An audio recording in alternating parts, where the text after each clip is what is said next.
My beloved child, a broken bar. Do you know what is scarier than the sound of footsteps in the dark? Scarier than a knock on your door at midnight? Scarier than the creaking of your own house when everyone is asleep? It's the idea that you are being watched at a broken bar, not by strangers in some faraway land, but by someone you know, someone close, someone who smiles at you every day, someone who pretends to care. And right now, as you're listening to These Broken Bar, imagine that inside your own house, a camera is silently recording every movement you make, your laughter, your tears, your most private moments, and all of that a broken bar is being transmitted, not to the police, not to some unknown hacker in another country, a broken bar, but to someone you already know. You feel that?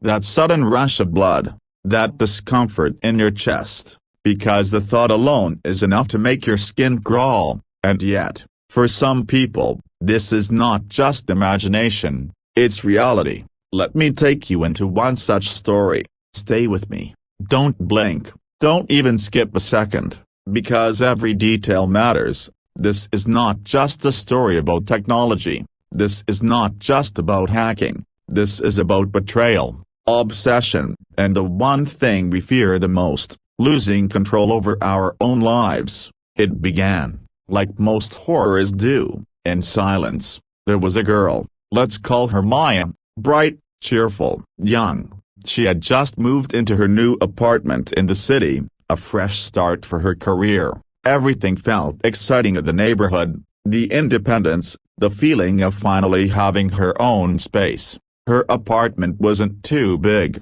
but it was cozy. One bedroom, a small living area, a kitchen. She decorated it with fairy lights, plants, and little things that made her feel safe, made her feel at home. And in that feeling of safety, she allowed herself to be vulnerable. She danced in her pajamas late at night.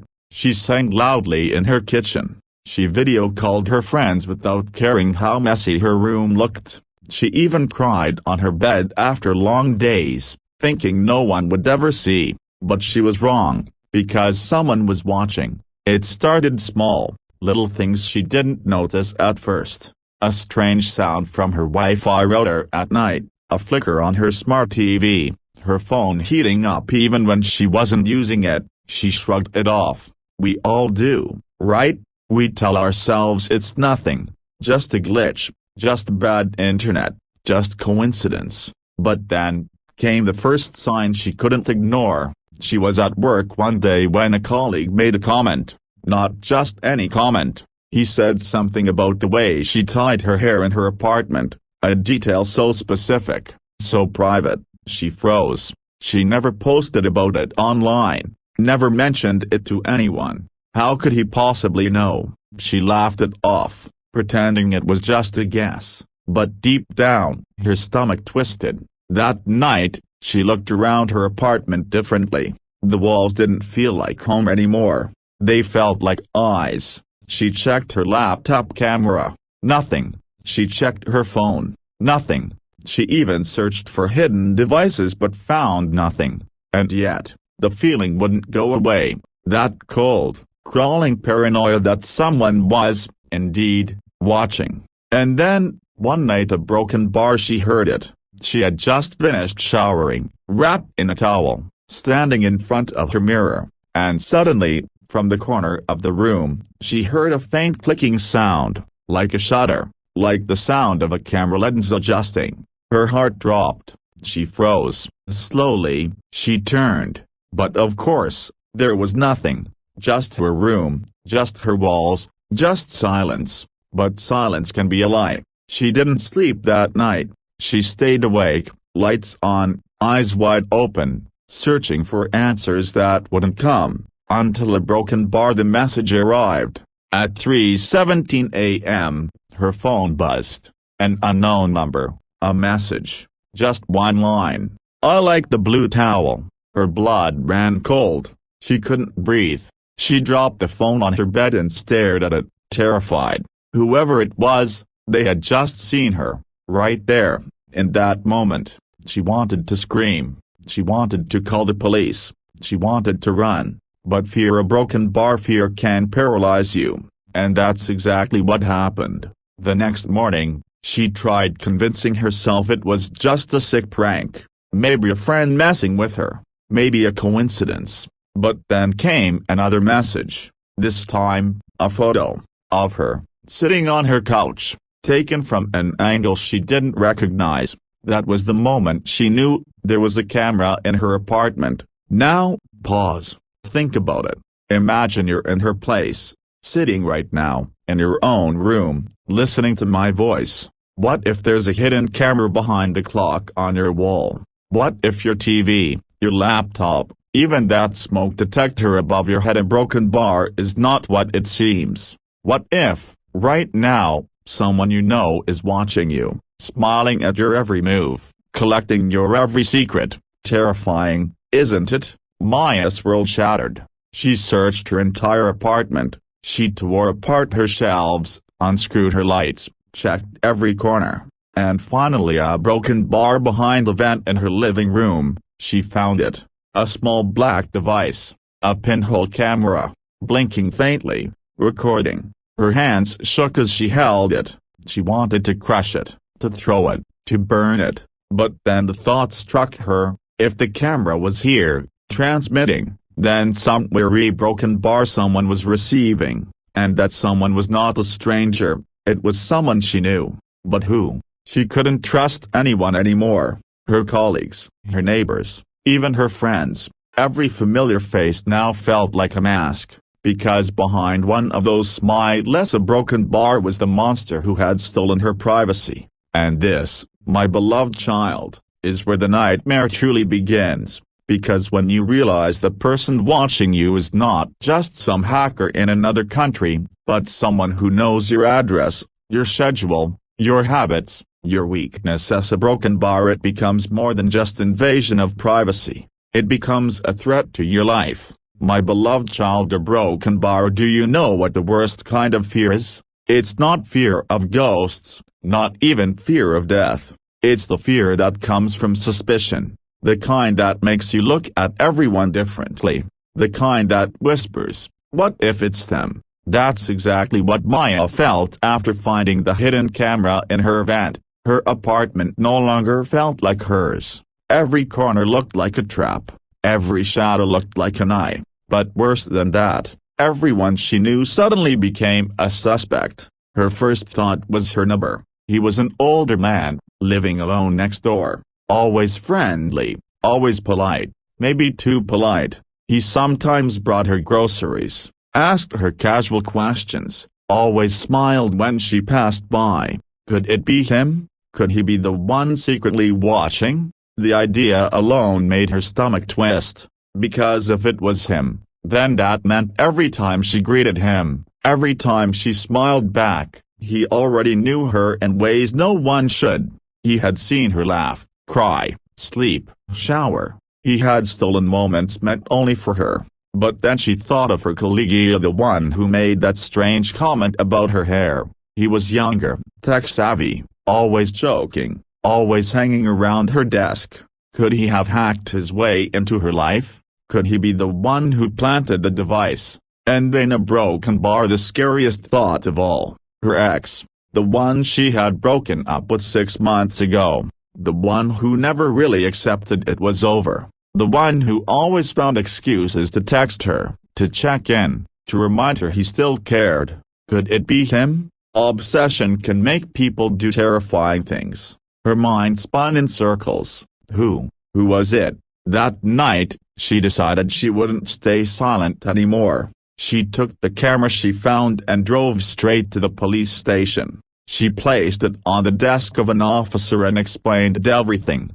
The messages, the photos, the fear. She expected urgency, action, protection, but instead a broken bar. She got a sigh. The officer leaned back, looked at her, and said, "These things happen. Probably just some creep with Wi-Fi access. We'll file a report, but unless we catch someone in the act, there's not much we can do." That was it.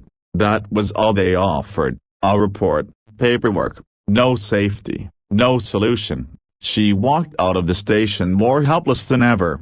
Because now, not only was she being watched at a broken bar but she was alone. That night, the messages continued. I see you wore the red dress today. You looked sad when you came home. Don't worry, I'll always be here. Why did you go to the police? They can't help you. Her blood turned to ice. Whoever it was, they knew. They knew every move she made. They knew she went to the police. They were always watching. And then came the worst message yet. A photo, taken from above her bed, while she was sleeping. She screamed when she saw it. She checked every inch of her bedroom, tearing apart her pillows, her sheets, her furniture. And there it was, another camera, this one hidden in the smoke detector. Her hands shook as she ripped it out, but the moment she'd hit a broken bar her phone buzzed again. You shouldn't have done that. Her heart pounded in her chest. Whoever it was, they weren't just watching from afar. They were close, very close. Now, pause again, my beloved child. Imagine lying in your bed right now. Look up. Do you see that smoke detector on your ceiling? That tiny blinking light on your router? That hole in your wall where a screw should be? What if one of them isn't what you think? What if it's a lens, staring back at you? You'd feel sick, wouldn't you? That's exactly how Maya felt. But instead of breaking, she decided to fight. The next day, she bought a small device, an RF detector. It's a gadget that can pick up hidden signals from transmitting devices. She walked through every corner of her apartment with it, her hands trembling, her ears straining for the beeps, and one by one, the truth revealed itself. Behind her TV, inside her lamp, even inside the mirror in her bathroom, cameras, microphones, dozens of them, everywhere. Her apartment wasn't a home anymore, it was a stage, and she was the unwilling actor, performing every second for someone else's sick pleasure. She destroyed them all, every single one, but deep down, she knew it wasn't enough, because if someone had gone this far, if someone had planted so many devices, they wouldn't stop, they wouldn't give up, they would only come back stronger. And she was right. That night, her doorbell rang. She froze. Slowly, she walked at the door and peeked through the peephole. No one, just an empty hallway. She turned away, her heart pounding, and then her phone buzzed. Why don't you open the door, Maya? Her breath caught in her throat. Whoever it was, a broken bar. They weren't just watching from cameras. They were here, right outside. She didn't sleep that night. She sat on her couch, lights on, clutching a kitchen knife, her eyes darting to every sound, every creak, every whisper of wind. Morning couldn't come fast enough. By sunrise, she made a decision. She couldn't live like this anymore. She packed a bag, locked her door, and left. She didn't care where she was going, she just knew she had to get out. But as she drove away, her phone buzzed again. Another message. You can run, Maya, but you can't hide. I know you better than anyone. I always have. And in that moment, a broken bar, her worst suspicion came true. This wasn't a stranger. This wasn't some hacker. This was someone she knew. My beloved child. A broken bar. When Maya read that last message, I know you better than anyone. I always have. Something inside her broke. This wasn't random anymore. This wasn't chance. This was personal. She pulled her car over, shaking, trying to breathe.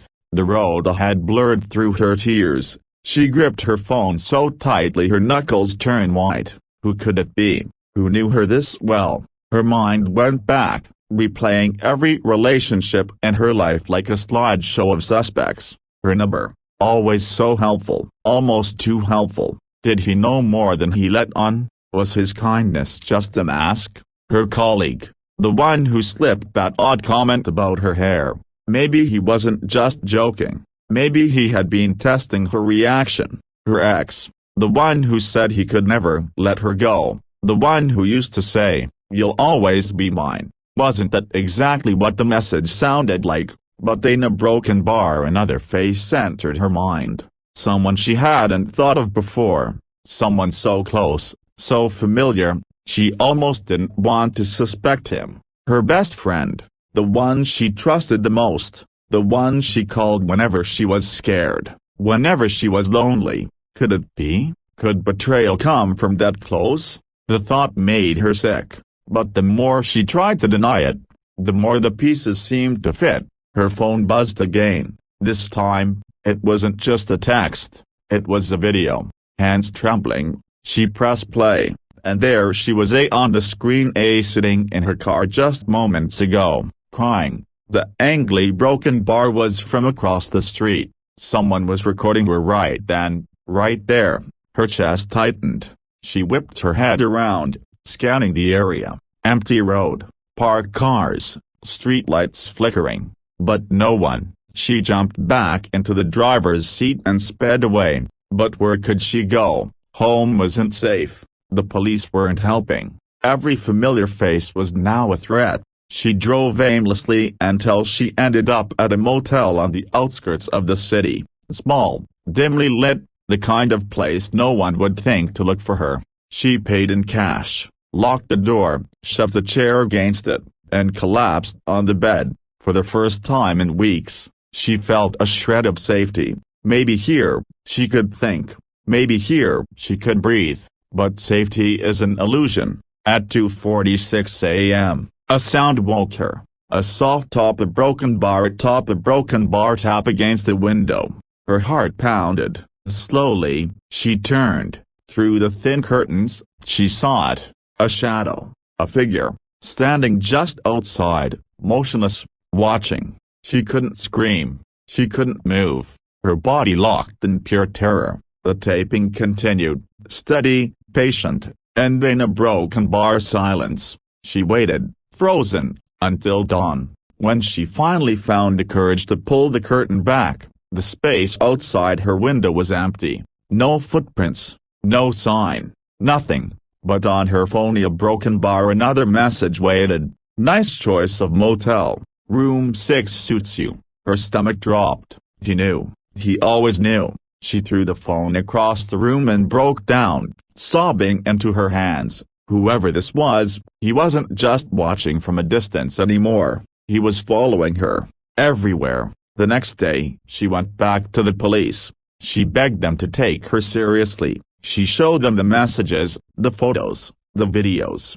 Finally, they agreed to assign a detective, Detective Harris. He was calm, reassuring, with sharp eyes that seemed to miss nothing. He promised her protection, promised to trace the messages, to catch whoever was doing this. For the first time in weeks, Maya felt hope. Maybe now, someone was on her side. But trust, my beloved child, can be the most dangerous mistake of all. That evening, Detective Harris came by her motel to check on her. He looked around the room, tested the locks, asked her questions. He seemed professional, careful, but as he left, Maya noticed something odd. His phone, when it buzzed in his pocket, she caught a glimpse of the wallpaper. Her blood froze. It was a picture of her, the exact same one she had seen before, the one taken from above her bed. Her breath caught in her throat, her mind screamed,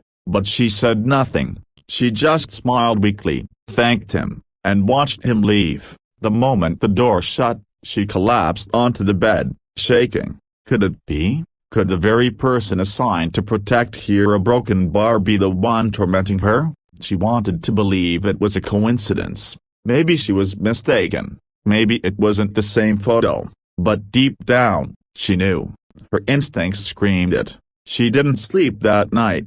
She stayed up, staring at the door, the window, her phone. And then, just before dawn, another message arrived. You look beautiful when you're scared. Her worst fear was confirmed. The person behind the screen, a broken bar, wasn't just close. He was inside the very system meant to protect her.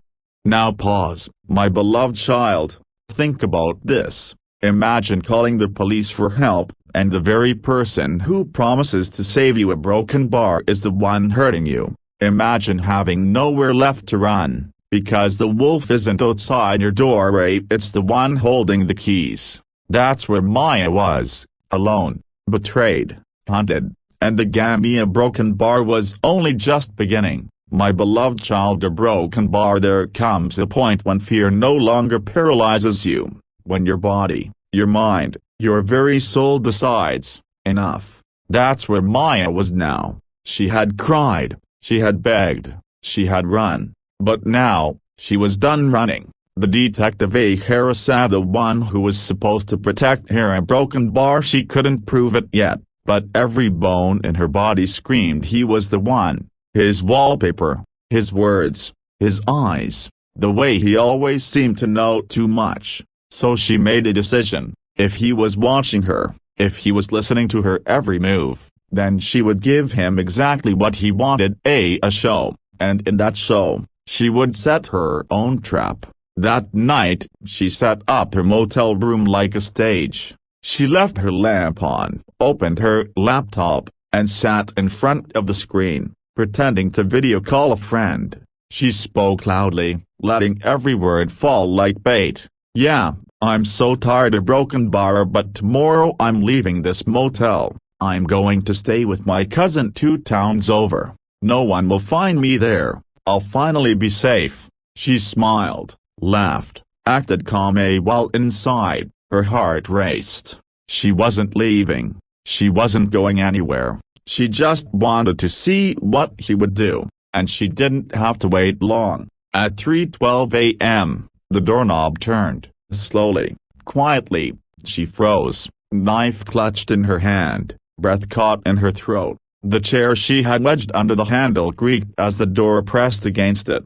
Then silence. Her phone buzzed. A message. "Liar. You're not going anywhere." Her blood went cold. He had heard everything. He was right outside. She fought the urge to scream. Instead, she forced herself to stay calm. She typed back with trembling fingers, "What do you want from me? Why are you doing this?" The reply came instantly, "Because you're mine. You always have been. I see you in ways no one else can. I know the real you, and I'll never let you go." Her chest tightened. It was him, Harris. It had to be. Those were his exact words during their conversations at the station. She knew it now with certainty, but knowing wasn't enough. She needed proof, evidence, something she could take to someone who would believe her. So the next day, she bought a second phone, a secret one. She set it up hidden in her room, camera pointed at the door, and then she waited. Night fell, hours passed, and then, just after midnight, the door creaked open. Through the crack, a figure slipped in, dark clothes, gloves, and a mask. The figure moved slowly, carefully, scanning the room, searching. And then, he went straight to her laptop, inserted something, a small USB stick, downloaded everything. Maya's heart pounded as he watched from the bathroom, where she hid in silence. The figure lingered, breathing heavily, almost savoring the air of the room. Then he leaned down, touched her pillow, and whispered, "You're mine, Maya, always." Then, just as quietly, he slipped out. She waited, 30 minutes, an hour, until she was sure he was gone. Then she rushed to the hidden phone, hands shaking. She replayed the footage, and there it was. Proof. He had broken in. He had tampered with her things. But the fascia Broken Bar, the mask. She couldn't see who it was. She only had his voice. Still, it was something. She copied the video to a flash drive and decided to take it somewhere the next morning. Not to the police, say they were compromised. Not to Harris, but maybe to a journalist. Someone who couldn't be silenced. But as dawn broke, something happened that made her question everything. She went to her car, ready to leave the motel. But there, under her windshield wiper, was an envelope. Inside they printed photos, dozens of them. Every moment of her life, her cooking, her dancing, her crying, her sleeping, her showering, her everything, and at the very bottom a Broken Bar, one photo that made her stomach churn. It was of her, as a child, sitting in her childhood bedroom, a photo she had never seen before, one she didn't even know existed. Her hands trembled. This wasn't just obsession, this went back years. Whoever it was had been watching her for far longer than she realized. Her phone buzzed. Another message. "You still don't get it, do you? It's not about now, it's always been me, since the beginning." She dropped the envelope, panic surging through her veins. This wasn't just Harris. This wasn't just her ex. This was deeper, more personal, more terrifying. Someone she knew from her past. Someone who had been there since the beginning. Her mind reeled. Who could it be? The neighbor? He had lived there for years, maybe even near her childhood home. The ex? He had known her family, had seen her photos before. Her best friend? The one who grew up with her, who had access to everything. She couldn't breathe. The walls closed in on her. The timeline no longer made sense. The betrayal went back further than she could comprehend, and that's when she realized the truth. This wasn't just one person. There were two, one from her past, one from her present, working together, watching, following, controlling, and now a broken bar they were closing in. My beloved child, imagine that. Imagine running from one monster, only to realize there are two. Imagine the paranoia of not knowing which smile, which handshake, which memory hides the hand of betrayal. That's where Maya was now, alone, surrounded, betrayed not once, but twice, and the final act of her nightmare broken bar was about to begin.